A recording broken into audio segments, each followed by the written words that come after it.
America अपनी सबसे दमदार बख्तरबंद गाड़ी ब्रैडली को यूक्रेन भेज सकता है। कहा जा रहा है कि इस बख्तरबंद गाड़ी के यूक्रेन पहुंचने के बाद जेलेंस्की की सेना की रूस से लड़ने की ताकत बढ़ जाएगी।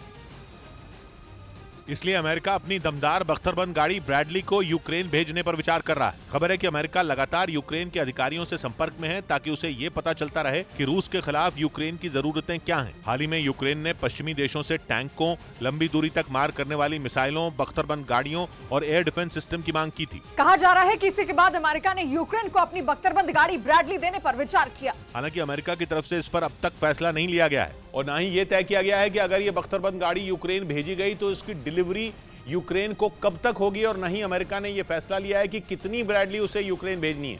मतलब यह कि अभी अमेरिका इस बख्तरबंद गाड़ी को जंग के मैदान में उतारने पर विचार कर रहा है और माना जा रहा है कि अगर यूक्रेन को यह मिल गई तो रूसी सेना के लिए मुश्किलें बढ़ना तय हैं।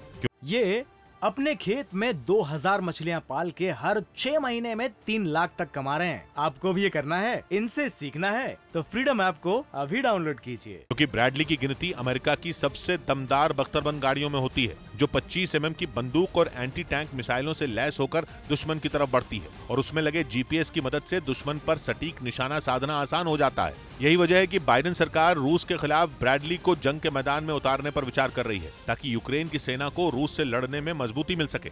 इधर हिमाचल प्रदेश के मनाली में अटल टनल के पास फंसे लोगों को रेस्क्यू कर लिया गया। बताया गया कि भारी बर्फबारी की वजह से वहां 300 से ज्यादा गाड़ियां फंस गई थीं, जिसकी जानकारी मिलने के बाद प्रशासन और पुलिस के जवान वहां पहुंच गए। करीब 8 घंटों तक चले रेस्क्यू ऑपरेशन के बाद सभी गाड़ियों को सुरक्षित निकाल लिया गया। इस बीच मौसम विभाग ने अलर्ट जारी करते हुए पर्यटकों और स्थानीय लोगों से बर्फबारी के दौरान ऊंचे इलाकों पर न जाने की अपील की। उधर रूस के कब्जे वाले यूक्रेन के क्राइमिया में हुए एक सड़क हादसे में 4 भारतीय मेडिकल छात्रों की मौत हो गई। बताया गया कि यह हादसा कार का संतुलन बिगड़ने से हुआ, जिससे वो कार एक पेड़ से जा टकराई। हादसा इतना भयानक था कि उसमें बैठे मेडिकल के चारों छात्रों ने वहीं दम तोड़ दिया। घटना की जानकारी मिलने के बाद पुलिस ने मामले की जांच शुरू कर दी। इधर खबर है कि उत्तर कोरिया से बढ़े तनाव के बीच दक्षिण कोरिया ने सैन्य अभ्यास किया। बताया गया कि यह मिलिट्री ड्रिल उसकी सीमा में उत्तर कोरिया के ड्रोन के घुसपैठ करने के बाद हुई, ताकि आगे से किम जोंग उन अपने किसी भी मंसूबे में कामयाब न हो पाएं।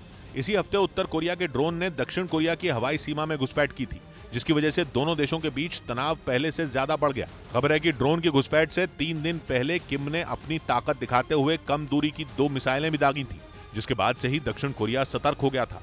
लेकिन जब इसके बावजूद उसकी हवाई सीमा में उत्तर कोरिया के ड्रोन घुस आए तो उसके भी होश उड़ गए, क्योंकि उसकी सेना पहले ही तैयार थी। बताया गया कि 5 साल में ऐसा पहली बार हुआ जब उत्तर कोरिया ने ड्रोन के जरिए दक्षिण कोरिया की सीमा में घुसपैठ की, क्योंकि इससे पहले किम मिसाइलें दागकर ही आंखें दिखाते रहे हैं।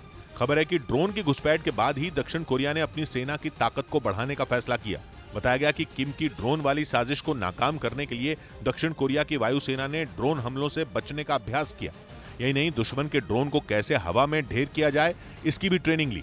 दावा है कि उत्तर कोरिया से बढ़ते तनाव के बीच दक्षिण कोरिया अपने F-15 के लड़ाकू विमानों को और ज्यादा घातक बनाने की तैयारी में जुट गया।